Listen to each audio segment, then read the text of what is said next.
बिल्कुल, बिहार की राजनीति में बीते 24 घंटे में बड़ा उलटफेर हुआ है। हालांकि इसकी भूमिका तकरीबन 1 महीने से ही बन रही थी और इस उलटफेर पर क्या कहना है पप्पू यादव का। पुराने सियासतदां हैं पप्पू जी, ये जो परिवर्तन हुआ है नीतीश जी का एक बार फिर से हृदय परिवर्तन, आप इस पर क्या कहना चाहेंगे और इसका क्या असर आप बिहार की सियासत पर देख रहे हैं? देखिए, मैं एक बात बताता हूँ, नेताओं के बारे में मेरी मान्यता शुरू से ही बहुत अच्छी नहीं रही है। आप खुद भी नेता हैं?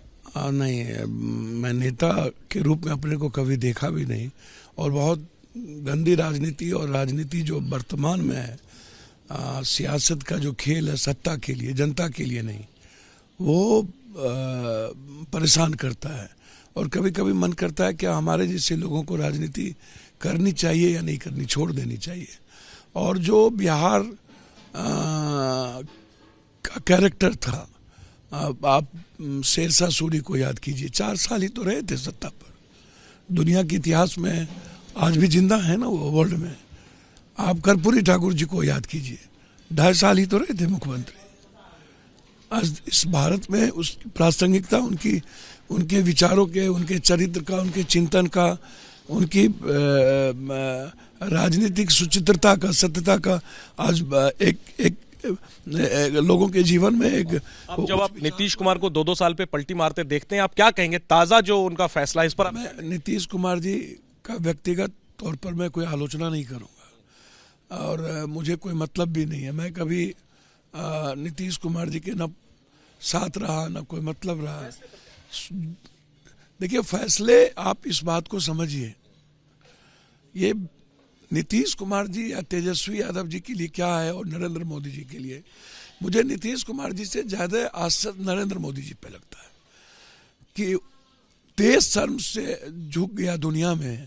मध्य प्रदेश में उन्होंने जो बात महिलाओं को लेके कही, और जाति जनगणना जब आरजेडी गवर्नमेंट, कांग्रेस ने जिस तरीके से ओबीसी की बात की, और कांग्रेस के कारण यहाँ जाति जनगणना, ये नीतीश कुमार जी की देन नहीं है, ये देन लालू यादव जी भी इसमें प्रमुखता निभाए।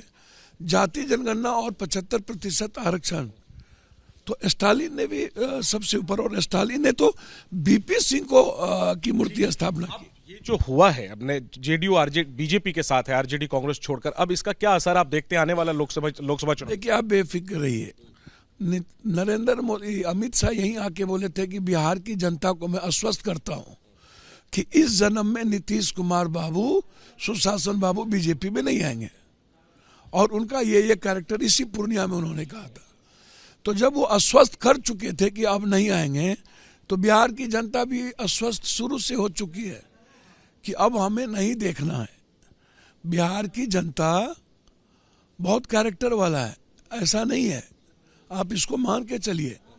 बिहार की जनता, तो ये कहा जा रहा है, बीजेपी की तरफ से क्लेम किया जा रहा है कि बीजेपी प्लस जेडीयू अब 40 की 40 सीटें बिहार की ये गठबंधन। सर देखिए, अपने मियाँ मिट्ठू सभी लोग हो जाएं वो अपने अलग बात है। अच्छी बात है, नरेंद्र मोदी जी को अपने पुरुषार्थ पर भरोसा नहीं है। राम को बेचने के बावजूद भी वो इतने डरे हुए इंसान हैं। मुझे समझ में नहीं आता कि नरेंद्र मोदी जी बहादुर क्यों नहीं बने, और उनकी 56 इंच की सीना आज तक कहाँ चली। लगता है बीजेपी को नीतीश कुमार को वापस नहीं लेना चाहिए। सर, मुझे लगता है कि बीजेपी ने जिस तरीके से कभी कहते हैं कि मेरे हनुमान चिराग जी, कभी मांझी, कभी कुशवाहा, कभी किसी को लाते हैं, कभी निषाद को, कभी पटेल को, मुझे लगता है कि राजनीति में बीजेपी ने विचारों को बहुत नीचे कर दिया।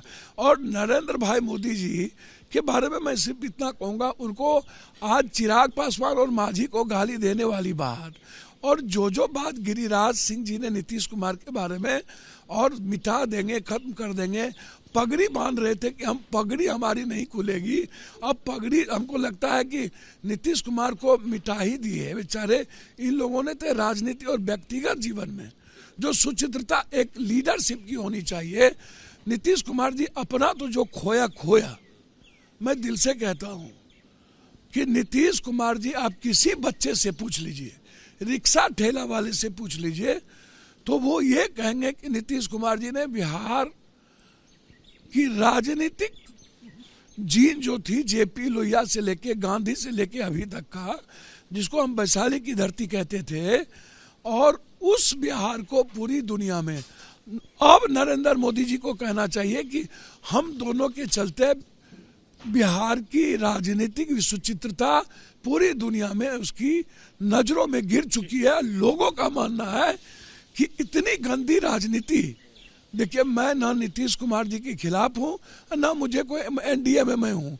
मेरा प्रणाम पूर्णिया कैंपेन है और मैं लगातार गांव-गांव जा रहा हूँ कोसी सीमांचल में। मेरी अपनी राजनीति कि मैं बिहार को 2025 में देखना चाहता हूँ, लेकिन आज के डेट में नीतीश बाबू ने अपने व्यक्तिगत जीवन के आचरण पर जो उन्होंने कुल्हाड़ी मारी और बार बार कहते हैं विकास, क्या आज तक आप 17 सालों में विकास नहीं किए थे? और वो अब हनुमान का क्या होगा और वो दलितों के गाली का क्या होगा? आखिरी बात, तेजस्वी यादव ने कहा है कि खेला अभी बाकी है, इशारा यह है कि यह सरकार नहीं टिकेगी। आपको क्या लगता है? देखिए मैं एक बात बोलूं, मैंने आपको पहले कहा कि कोई नीति सिद्धांत प्रिंसिपल नियत नहीं है। अब तेजस्वी यादव जी के बारे में मैं ये कुछ नहीं कह सकता हूँ। मेरा मानना है कि लालू यादव जी के पास आज भी वो ताकत थी और आज भी वो तटस्थ रहने वाले लोग हैं। मैं मानता हूँ कि जिस हालात में ये परिवर्तन हुआ है उसमें चाहे ललन सिंह जी हों चाहे और लोग हों, आप 2-3 आदमी को छोड़ दीजिए, मैं उनका नाम नहीं लूँगा, लेकिन इधर आधे लोग जदयू के नहीं चाहते हैं और नहीं चाहते थे कि जाएं। टिकेगी सरकार जी? ये सरकार टिकेगी? देखिए मैं डबल इंजन की सरकार है और ईडी सीबीआई है उन्हीं के हाथ में और पैसा भी है बीजेपी के हाथ में और गवर्नर भी है उनके हाथ में। मेरा मानना है कि 10 करोड़ बिहार के लोगों के लिए 10 करोड़ काफ़ी है और ये 100-200 करोड़ देने वाला इनके पास आदमी है। बिहार के लोग तो 5,000 10,000 में हम लोग बिक जाते हैं।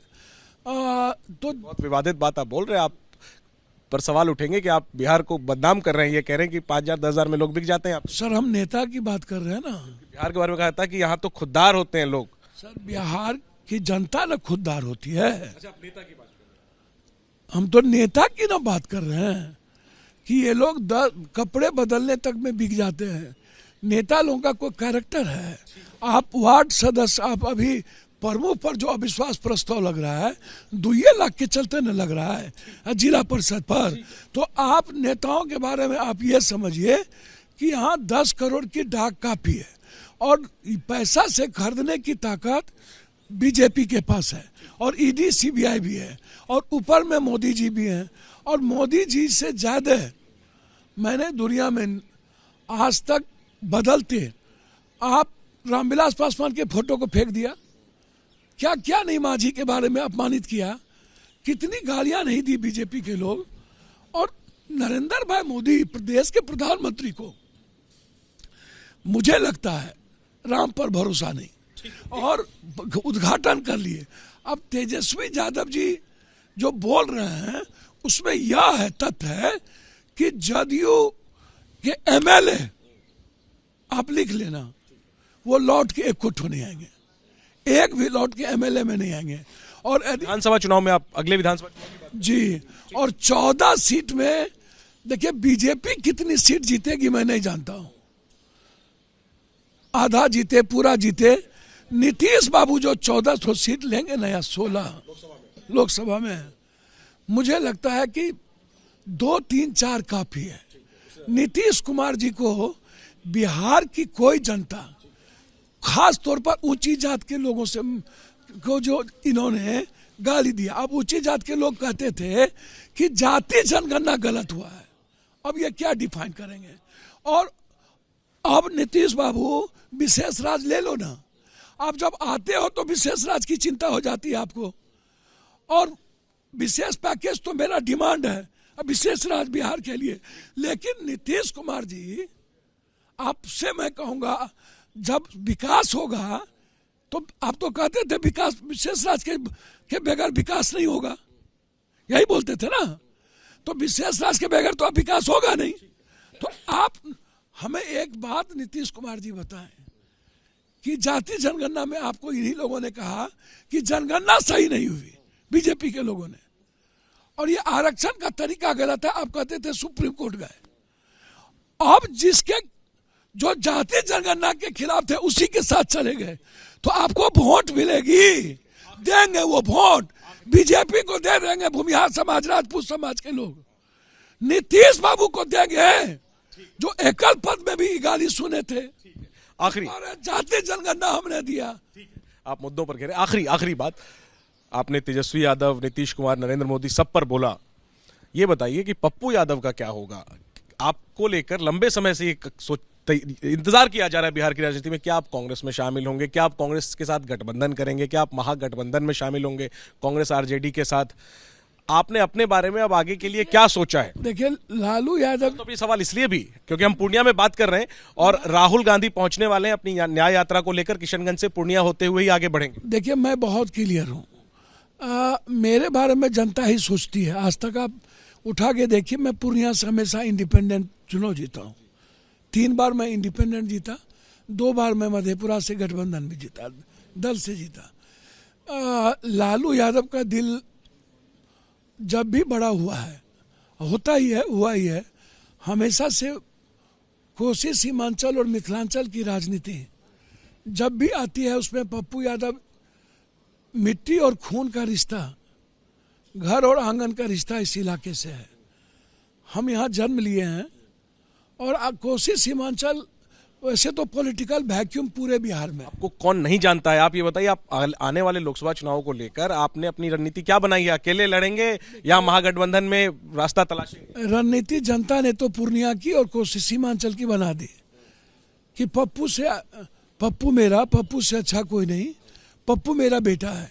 और हम 5 महीने से लगातार कंटिन्यू, मेरे लिए कोई जाति धर्म नहीं, आप किसी से पूछना कर रहे हैं। मैं मर जाऊंगा, राजनीति के लिए हिंदू मुसलमान नहीं करूंगा और जाति पाति नहीं। राहुल गांधी आ रहे हैं आपके जिले में, तो आप जाएंगे उनकी यात्रा में, स्वागत करेंगे उनका? मैं एक बात आपसे क्लियर कह देना चाहता हूं, राहुल गांधी जी बड़े दिल वाले हैं और मुझे लगता है राजनीति में इतना सुचिता और इतना सत्य के साथ चलना उनके लिए कठिनाई हो रही है, लेकिन एक दिन एक्सेप्ट होंगे वो भारत में, और वही एक्सेप्ट होंगे। वो जिस राह पर चले हैं ना, बस सिर्फ मुझे लगता है कि कांग्रेस में नीतिगत कुछ निर्णय मजबूत से हो जाए तो राहुल गांधी जी आज के डेट में भारत की जो यूथ है, भारत के आने वाले जो पीढ़ी है, वो इस गंदी राजनीति से उब चुके हैं। लगता है 24 में राहुल गांधी प्रधानमंत्री बन पाएंगे? देखिए, मैं एक बात बताना चाहूँगा कि किस मुद्दे पर और कौन सी घटना कब किसको क्या बना दे। अब इनकी लास्ट पारी इन्होंने खेला है राम मंदिर का शिलान्यास, जिसमें सबने विरोध किया है। मैं आपको, उन्होंने सेंटीमेंट को भजाने की कोशिश की है। मैं एक बात बता दूं, यह सेंटीमेंट साउथ और नॉर्थ में नहीं है, मणिपुर और असम बंगाल में कम होता है। यह सेंटीमेंट होता है हिंदी पट्टी में। हिंदी पट्टी के जो लोग हैं उसमें विकास की चर्चा कम होती है, नीतिगत बात कम होती है, प्रिंसिपल के बात कम होती है और इमोशंस की बात ज़्यादा होती है। भावनात्मक लगाव में ज़्यादा पागल हो जाते हैं। तो 24 का की तस्वीर क्या देख रहे हैं? राहुल गांधी जी एक्सेप्टेबल है। मैंने पहले भी कहा है कि बीजेपी में मुझे आज भी गडकरी जी अच्छे लगते हैं, मैं झूठ फूस नहीं बोलता। अटल जी से अच्छा कोई नहीं था और गडकरी जी बीजेपी में आज भी मुझे बहुत अच्छे लगते हैं। आप नरेंद्र मोदी का 10 साल का काल देख लो, बिहार के लिए एक चीज नहीं मिला है, एक चीज। आपको आश्चर्य होगा, 17 साल थे तब भी। आप छोड़ दो उस पर, एक पैकेज नहीं मिली, एक फैक्ट्री नहीं मिला, एक एयरपोर्ट। लास्ट में पप्पू जी, लास्ट में राहुल गांधी पे आते हैं। राहुल गांधी आ रहे हैं आप पूर्णिया, आपके क्या आप उनका स्वागत करेंगे? क्या आप मैडम रंजीत रंजन जी, पूरी पार्टी, पूरा बिहार उनके साथ है और निश्चित रूप से मैं चाहूँगा कि राहुल गांधी जी का जो न्याय है, न्याय यात्रा, तो बहुत नेचुरल है। जिस तरीके से आप 200 सांसद को निकालते हो और 2 लोग सदन में अपनी जान देने को तैयार हो जाते हैं।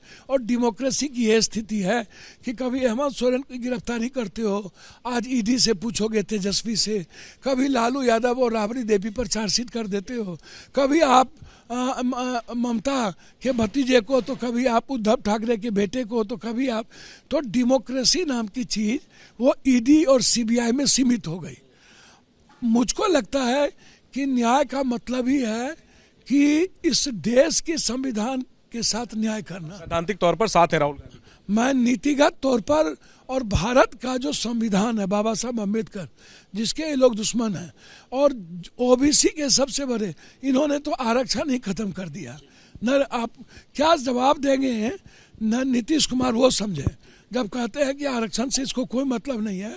और नरेंद्र मोदी कहते थे कि जाति हम चाहते हैं एक दो जात, और नीतीश बाबू कहते हैं जाति जाति जाति। तो नरेंद्र भाई मोदी जी, जाति जाति तो आपसे नहीं छूटती, आप ही नहीं करते और आप ही इस्तेमाल करते हो भगवान का भी। तो भगवान तो हर घर का है, और राम ने कहा पप्पू तुम मेरा हनुमान हो, तुम गरीबों की सेवा करो, मैं वो कर रहा हूँ। लेकिन राहुल गांधी जी का स्वागत इस देश के भविष्य के लिए सबको मिलकर करना चाहिए। ठीक है, तो पप्पू यादव जन अधिकार पार्टी चलाते हैं और बिहार की सियासत में जाना माना नाम है, और कोसी सीमांचल मिथिलांचल बिहार का जो एक बड़ा इलाका है उसके बड़े चेहरे हैं। पप्पू यादव लोकसभा चुनाव की तैयारी कर रहे हैं, पूर्णिया सीट से तैयारी कर रहे हैं। बिहार की सियासत में जो बदलाव हुआ है उस पर उन्होंने खुल करके बात की है। उन्होंने आखिर में कहा कि मधेपुरा, सहरसा, सुपौल, ये सारे जो मिथिलांचल सीमांचल के इलाके हैं, उन तमाम इलाकों में इनकी पार्टी तैयारी कर रही है, ऐसा ये बता रहे हैं। बिहार की सियासत में जो घटनाक्रम बदला है उसको लेकर नीतीश कुमार पर तो खूब उनके विरोधी हमला कर रहे हैं, लेकिन पप्पू यादव ने घेरा है बीजेपी को और प्रधानमंत्री मोदी को, और सवाल उठाया है कि आखिर उन्हें क्या जरूरत पड़ी थी नीतीश कुमार को एक बार फिर साथ लेने की, जबकि नीतीश कुमार की सियासत बीते कुछ दिनों में जातियों की रही है, और प्रधानमंत्री मोदी कहते हैं कि जाति सिर्फ दो है, गरीब और अमीर। जाहिर सी बात है, नजर रहेंगी कि पप्पू यादव आने वाले दिनों में बिहार की सियासत में कहां नजर आएंगे। जहां तक बात बीजेपी जेडीयू विरोधी खेमे यानी कांग्रेस और आरजेडी गठबंधन की है, तो चाहे कांग्रेस की टॉप लीडरशिप हो या आरजेडी की टॉप लीडरशिप यानी राहुल गांधी हो, लालू यादव हो, दोनों पप्पू यादव के प्रिय हैं। लेकिन चाहे प्रदेश कांग्रेस अध्यक्ष की बात हो या फिर तेजस्वी यादव की बात हो, वहां पर पप्पू यादव को थोड़ी कठिनाई होती है। देखना होगा कि पप्पू यादव किस तरीके की भूमिका आने वाले लोकसभा चुनाव में निभाएंगे। कैमरा पर्सन निखिल रस्तोगी के साथ जैनेंद्र, एबीपी न्यूज, पूर्णिया।